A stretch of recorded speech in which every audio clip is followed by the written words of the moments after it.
On the evening of June 13, 1944, First Sergeant William Andersen and the men of the 30th Infantry Division came on the beaches of Omaha as they began their fight to liberate France.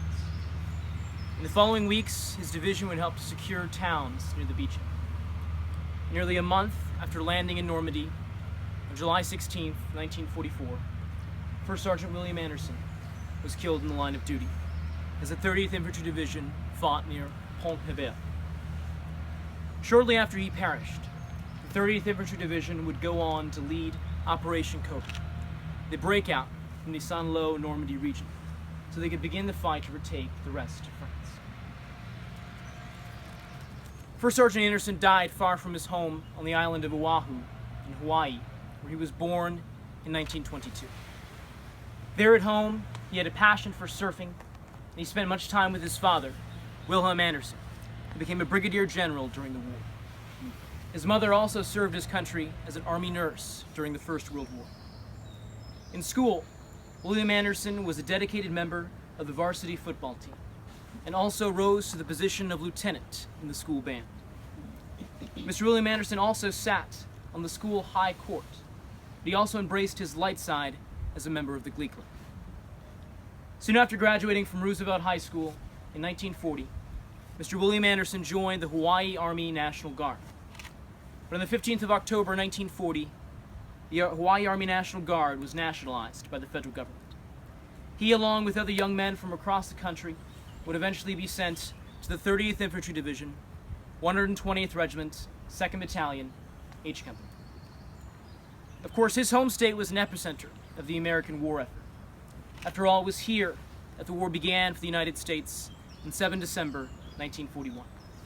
It was here that the impact of the war on civilian life was perhaps most clear.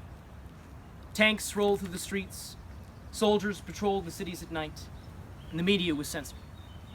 First Sergeant Andersen and his family saw the attack on Pearl Harbor firsthand, and they also witnessed the chaos and martial law which followed. Wilhelm Andersen, his father, a soldier himself, was proud of his only son's choice to serve. Following training, the 30th Infantry Division departed the Boston port of embarkation on the SS Argentina, SS Brazil, and SS John Ericsson, bound for England. They were beginning to prepare for Operation Overlord. First Sergeant Andersen arrived in Glasgow, Scotland, and was then transported south to Bognor Regis in England. First Sergeant Andersen and the rest of his division would not land on the beaches of Normandy on the 6th of June with the initial contingent. They arrived several days later to support the other divisions. The 30th Infantry Division played a crucial role in the capture of St. Jean de Gey. They attacked across the Vire River, with First Sergeant Andersen's 120th Regiment leading an advance across the canal in the early afternoon hours of July 7, 1944. After defeating the entrenched Germans, the 120th Regiment and the rest of the 30th Infantry Division moved on. By 15 July, the U.S. First Army, of which the 30th Infantry Division was a part, though having suffered significant casualties, had advanced past many German defenses and was ordered to take control of the Saint-Lô-Perrier Highway in preparation for Operation Cobra. On 15 July 1944, the 30th Infantry Division advanced on a crossroad in the Saint-Lô-Perrier Highway. First Sergeant Andersen and the 120th Regiment moved to replace the 117th Regiment as they began to take the initial position for the assault the next day. The 2nd Battalion of the 120th Regiment advanced on the left side of the road at 1000 hours on the 16th of July. During this advance, the Americans would encounter significant artillery fire as well as German armor. As First Sergeant Andersen led his company down a street during the assault, a German sniper took his life.